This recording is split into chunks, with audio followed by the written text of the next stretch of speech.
Vem Ponte Preta, bola entregue à frente, já saiu cara a cara com o goleiro, bateu, é gol! É gol, é gol, é gol, é gol, é gol!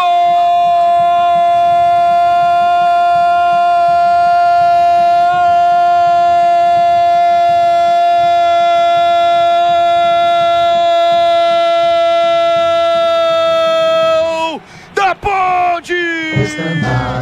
Desfraldado, preto e branco é sua cor. Che, camisa 9! Branco, pra mostrar o seu valor. Che, camisa 9! Ele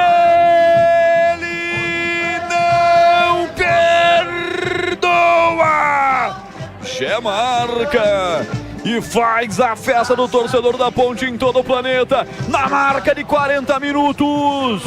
Bola colocada na grande área, ele sai cara a cara com o goleiro, bate forte, a bola pro fundo do gol do Botafogo. Che, camisa 9, festa alvinegra, Ponte amplia na reta final do primeiro tempo. Ponte 2, Botafogo nada. O que vale é o detalhe com Thaí Vladimir. Cobrança de falta rápida por parte da Ponte Preta, pegando a defesa do Botafogo totalmente desprevenida.